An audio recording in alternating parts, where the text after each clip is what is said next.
Hey, architecture firm owners and emerging leaders. Get ready for unparalleled insight into the development of a world-class architecture firm and a worldwide organization driving the digital transformation of the design and construction industry.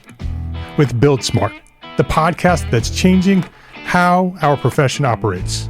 We share the incredible stories behind innovation in the building industry with my friend and co-host, Patrick McLeamy, FAIA, former CEO of the international architecture firm, HOK. You know, Yamasaki's office or firm lasted during his lifetime. And when he passed away, I think that was the end of the Yamasaki office.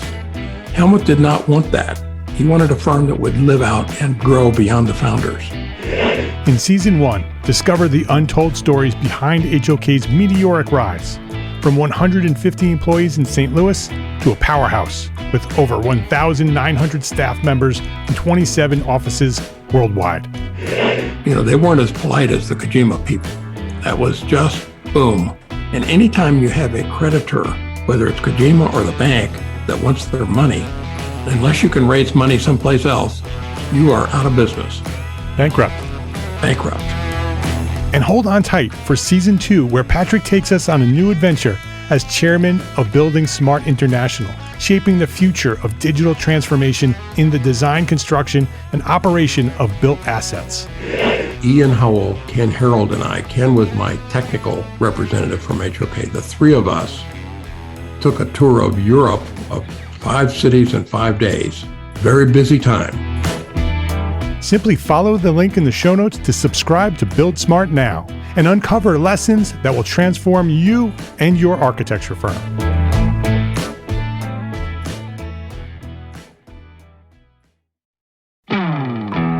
Hey, architecture firm owners and emerging leaders.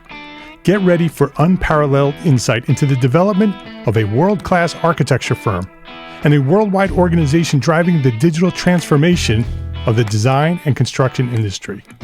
With Build Smart, the podcast that's changing how our profession operates.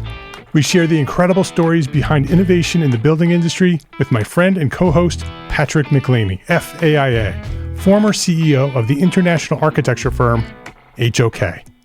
You know, Yamasaki's office or firm lasted during his lifetime. And when he passed away, I think that was the end of the Yamasaki office. Helmut did not want that. He wanted a firm that would live out and grow beyond the founders. In Season 1, discover the untold stories behind HOK's meteoric rise, from 150 employees in St. Louis to a powerhouse with over 1,900 staff members and 27 offices worldwide. You know, they weren't as polite as the Kojima people. That was just boom. And anytime you have a creditor, whether it's Kojima or the bank, that wants their money, unless you can raise money someplace else, you are out of business. Bankrupt. And hold on tight for Season 2, where Patrick takes us on a new adventure as chairman of Building Smart International, shaping the future of digital transformation in the design, construction, and operation of built assets. Ian Howell, Ken Harold, and I, Ken was my technical representative from HOK. The three of us took a tour of Europe of 5 cities in 5 days. Very busy time. Simply follow the link in the show notes to subscribe to Build Smart now and uncover lessons that will transform you and your architecture firm.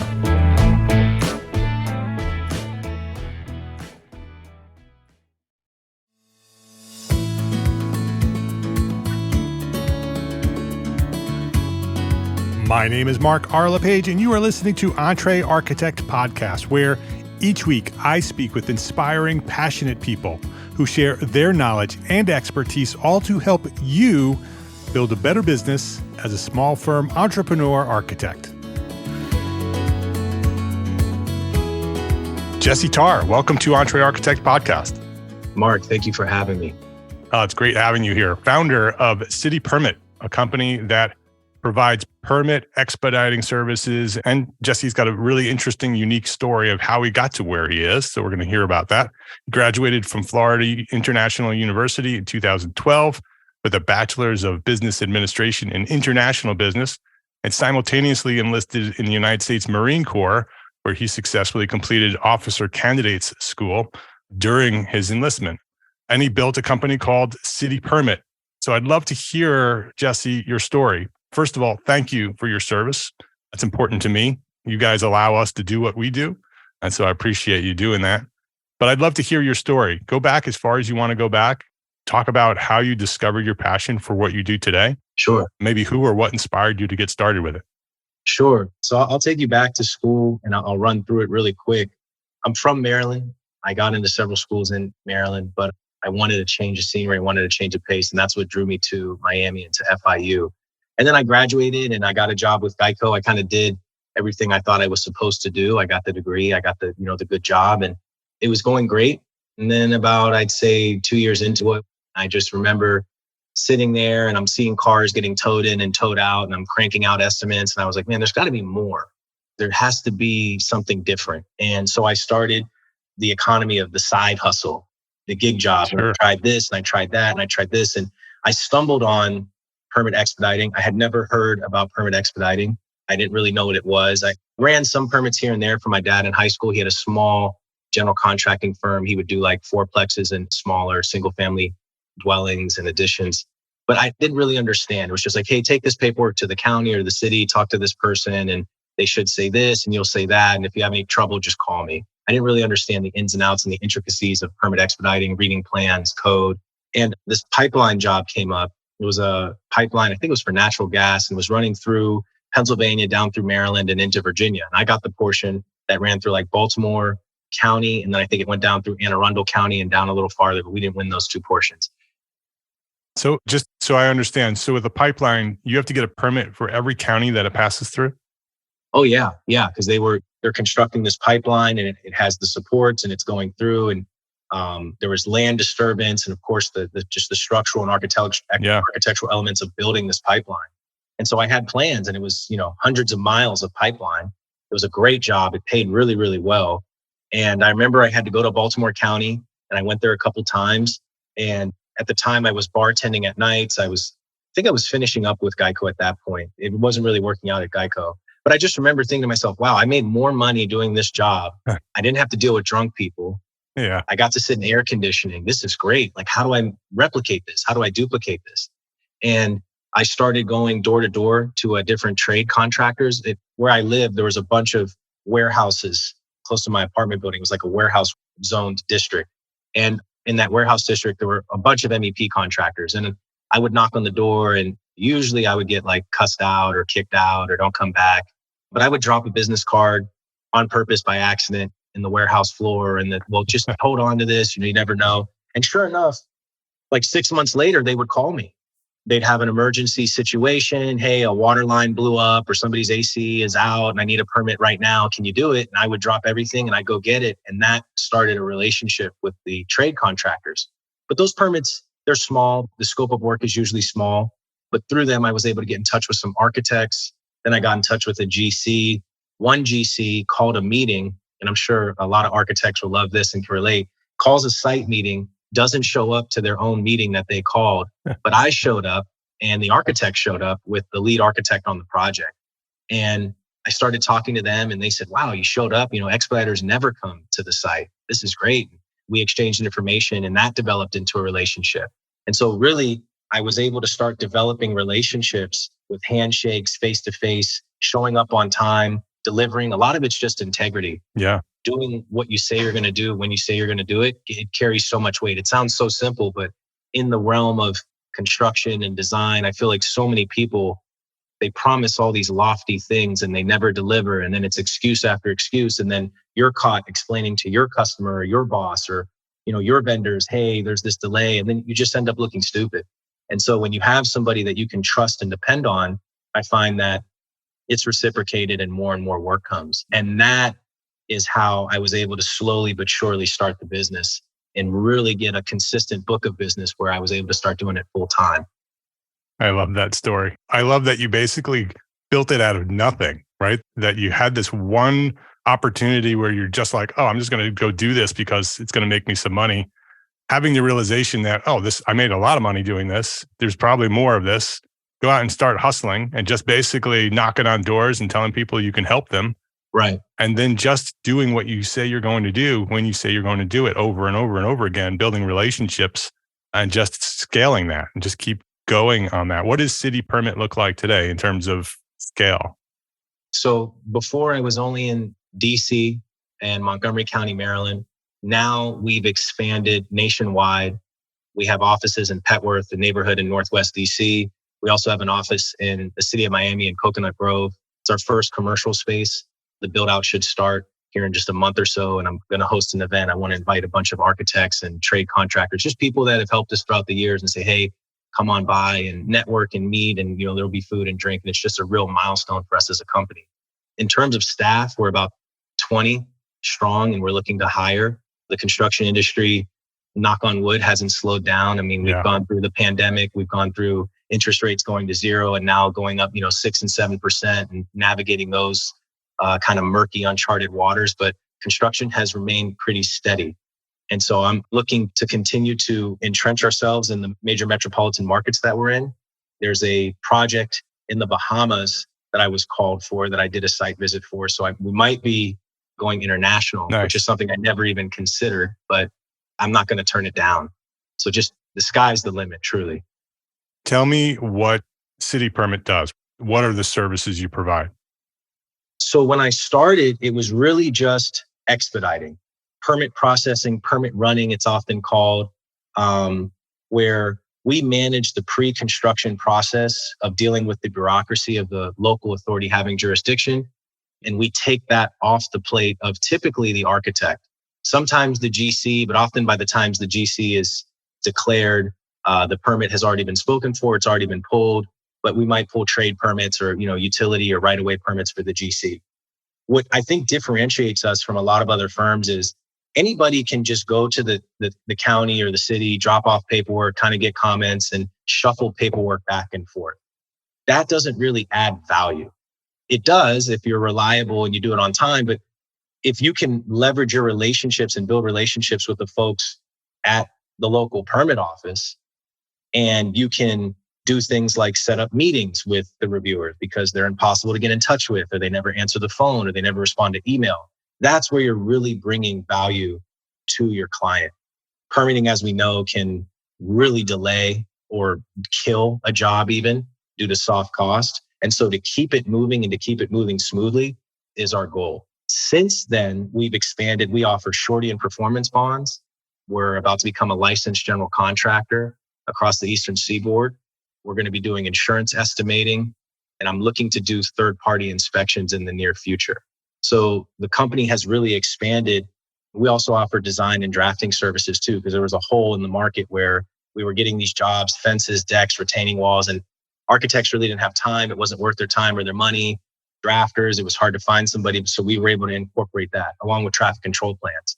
So our goal is any customer that comes through our funnel, if you will, our door, whatever permitting or construction woe or challenge they have, we have a one-stop shop solution for them to make it easy and to alleviate all the challenges of construction, design, permitting.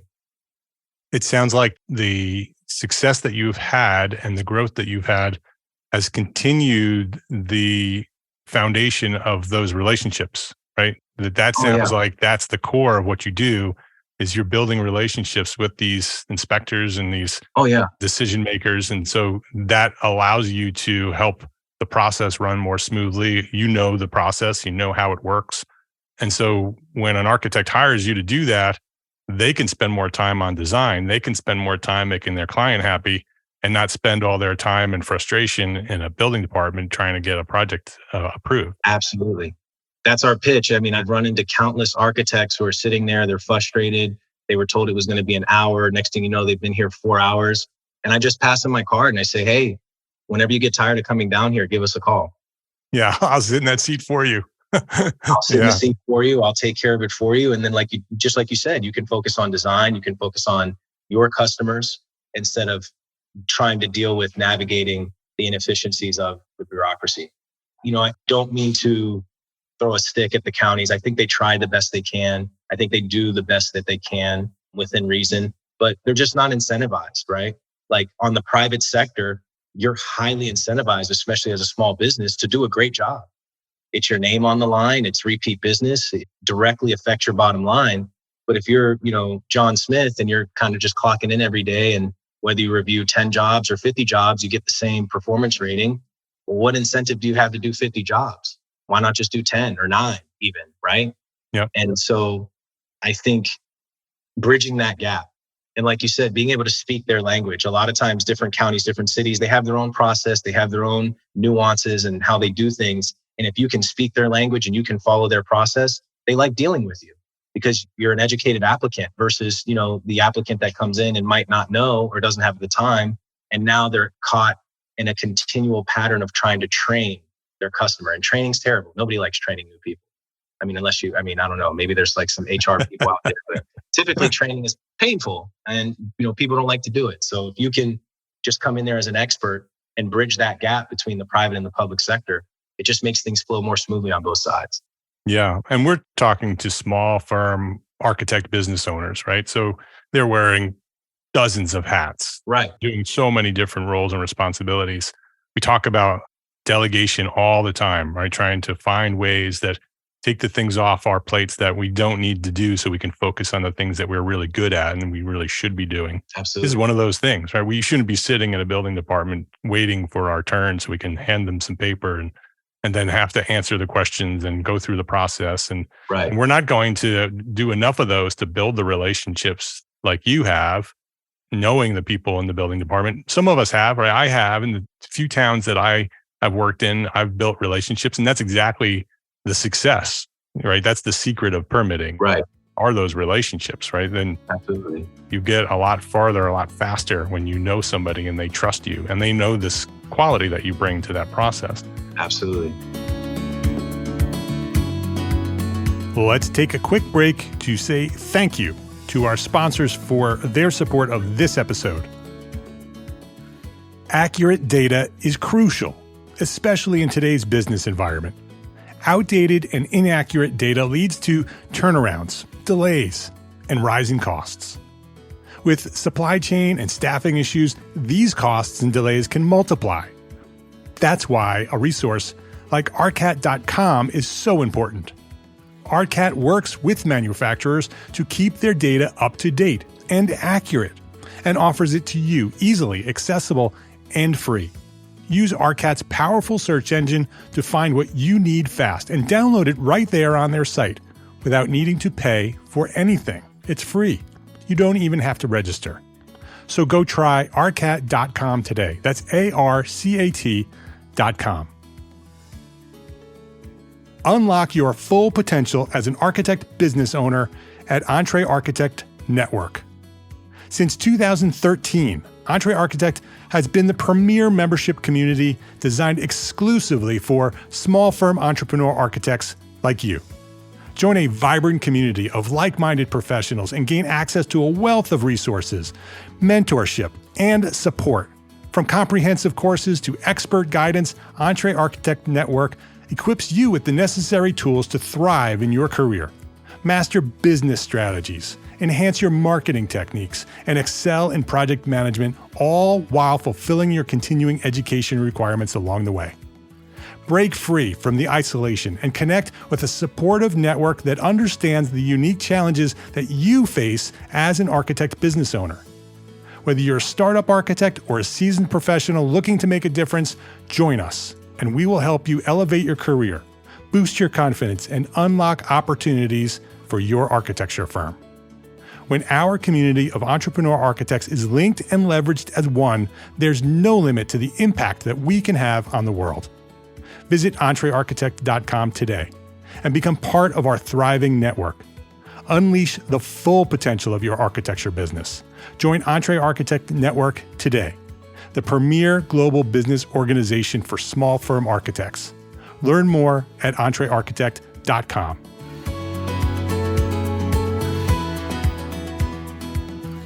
Before we started recording, we were talking a little bit about the things that you do and how permitting can affect the other things in our world. And one of the things you brought up was affordable housing.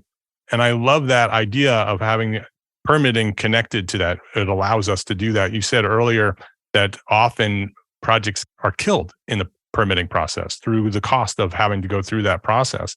A big affordable housing development approval process is long and complicated. Right. If we have someone who can go in and help facilitate that process, help manage that process, make sure that not only it gets approved, but it stays on the rails, Right. so it can be approved. Talk about how City Permit does that, how they can help with affordable housing. Sure. So whether it's a massive building, 1,000 units plus, and you're doing some inclusionary zoning, or it's just an infill project and you're doing an ADU, right? Or you're converting a garage or perhaps a large shed to a livable space.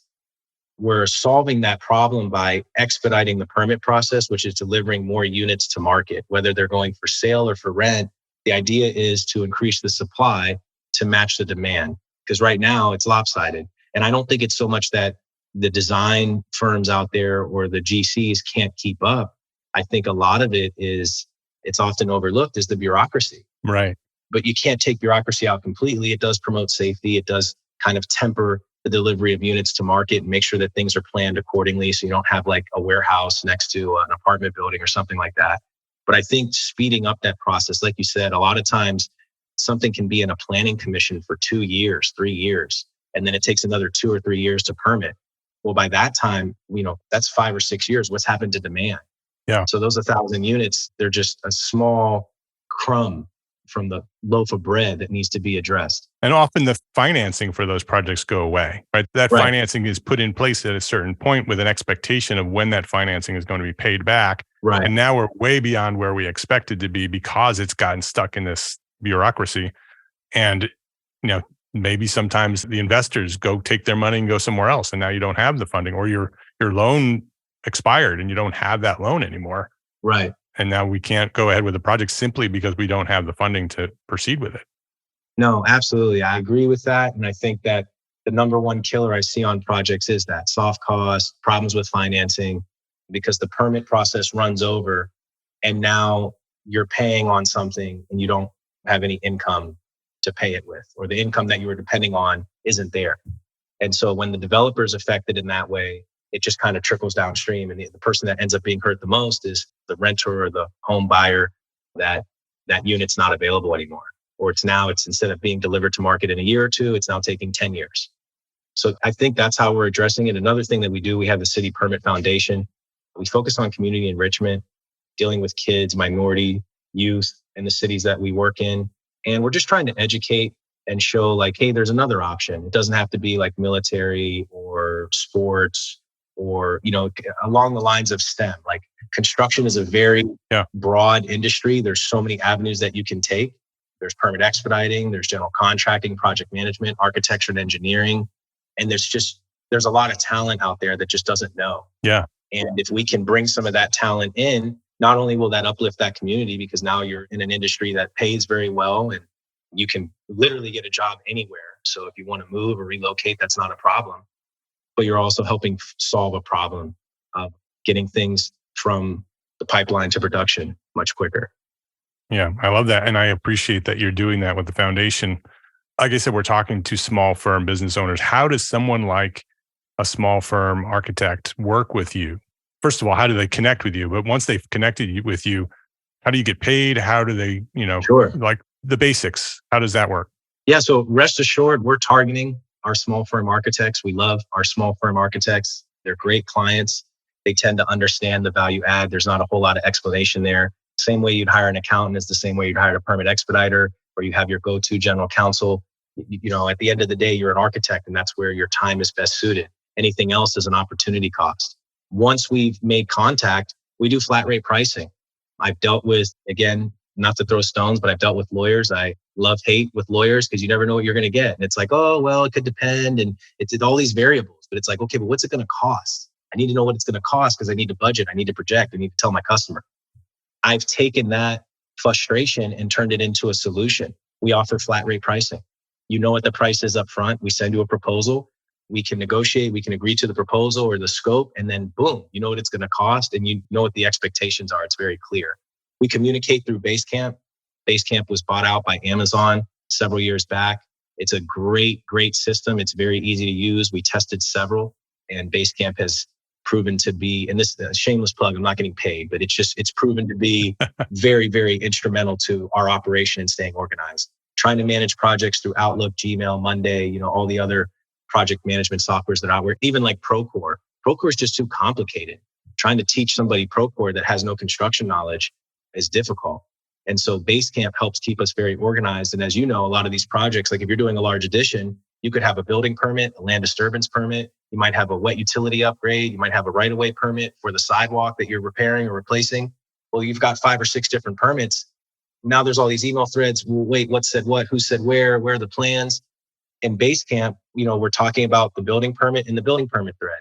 We're talking about the right-of-way permit in the right-of-way permit thread. And everything's very organized. And there's no size limit on file transfers. I had early on, I had run into some issues where architects were uploading plans. Plans can be pretty heavy, and it wasn't working through email, or Bluebeam was down, or Newforma. And I just found that Basecamp was a great way. It's super user friendly.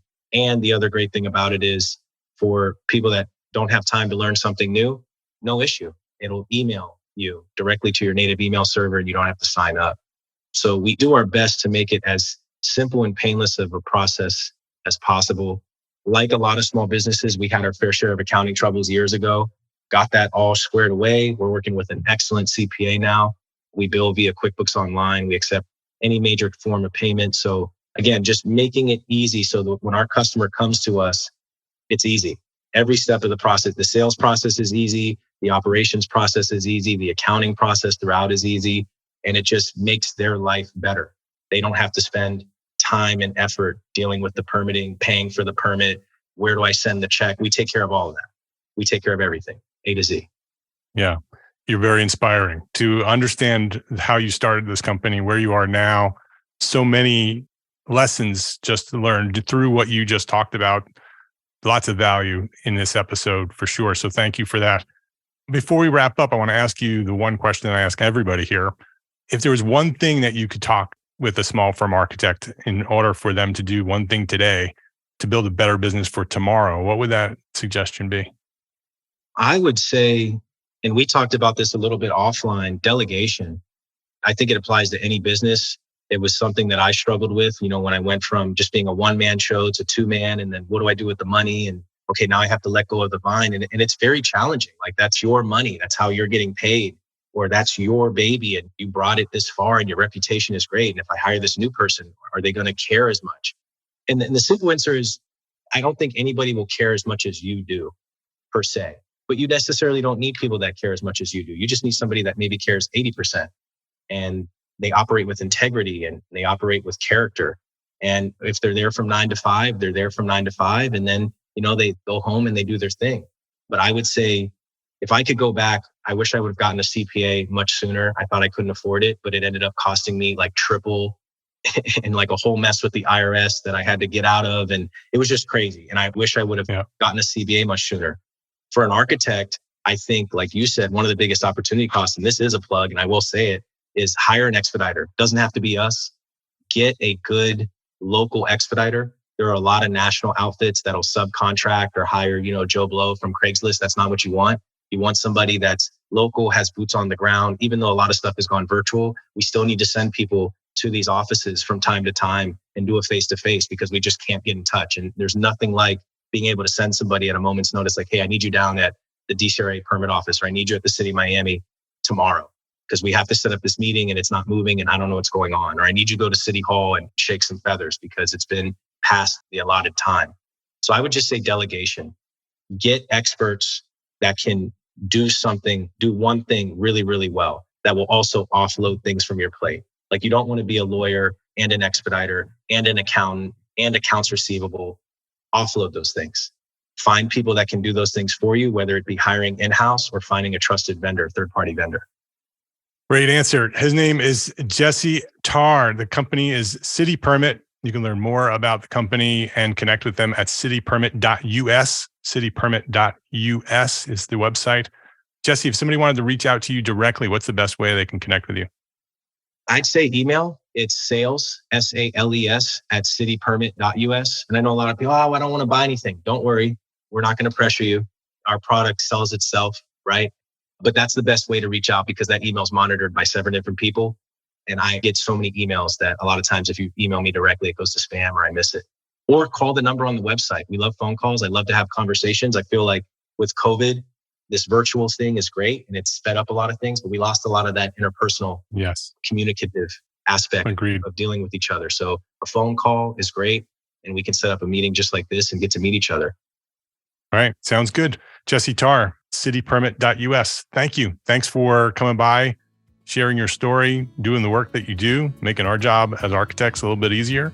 And I appreciate you for coming by and sharing your knowledge here today at Entre Architect Podcast. Mark, thank you so much for having me. It was a pleasure. You're welcome. If you liked this episode of Entre Architect Podcast, please share a 5-star rating, write a quick review, and share a link to this episode with a friend, because that is how Entre Architect has grown to serve thousands more architects just like you. By sharing a rating, write a review, share a link to this episode with a friend. I appreciate you for that. Thank you to all our sponsors for this episode, ARCAT and Entre Architect Network. Links to sponsors and all the resources we discussed today are available at the show notes for this episode and every episode, found at entrearchitect.com/podcast. Entre Architect is a member of the Gable Media Podcast Network, the next evolution of interactive media and resources for the AEC community and beyond. You can now earn continuing education credits for listening to this podcast. Select episodes of Entre Architect Podcast are approved for AIA continuing education credit.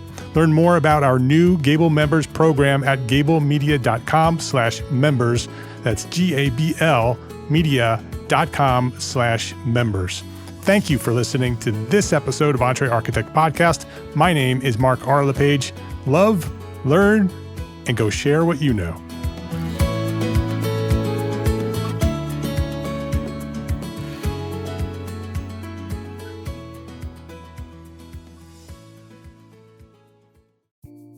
Imagine earning continuing education credits while doing exactly what you're doing right now. Well, you can. Gable Media has revolutionized the way you earn your continuing education credits with a groundbreaking approach. Forget running around town and scouring the internet for credit-worthy courses. Fulfill your CE requirements effortlessly by listening to engaging podcasts just like the one you're listening to now. Our podcasts are designed to educate, entertain, and inspire, all in a user-friendly environment. But wait, there's more. Architects, Gable Media is also approved as an AIA continuing education services provider. Upon completion, we handle everything, from reporting your hours directly to the AIA to storing your certificates in your personal Gable Media profile for your self-reporting needs. So follow the link in the show notes and start earning your credits in the most innovative and entertaining way possible with Gable Media. Attention architects and creative minds, get ready to supercharge your brand with Build Your Brand, the podcast that's unlocking the secrets of branding success for creatives. Hey there, it's Mark R. LePage, founder of Entre Architect, and I'm inviting you to join my friend, architect marketing expert Jeff Eccles at Build Your Brand podcast, where he explores the captivating stories of the world's top brands and transforms their lessons into powerful moves for small firm architects and creatives like you. In Season 1, Jeff shares the thrilling tale of Southwest Airlines, where he dissects their journey to the summit and distills it into strategies tailor-made for you. It's important to keep in mind that companies like Southwest compete in the real world, just like you, and face real-world challenges, just like you. You might be surprised at how similar those challenges are to the struggles that you grapple with on a day-to-day basis. Don't miss out on your blueprint for success. Subscribe, tune in, and let's build your brand together. You may have noticed that the very best brands in the world are also known for having somewhat unique corporate cultures. That's often the glue that holds everything together when they encounter those rough spots. We don't do it because it inconveniences the passengers to whom we are primarily dedicated, the short haul, frequent flyer. Follow the link in the show notes to subscribe to Build Your Brand today. Remember, no matter the size, the journey's the same. Your brand's journey to the top starts here.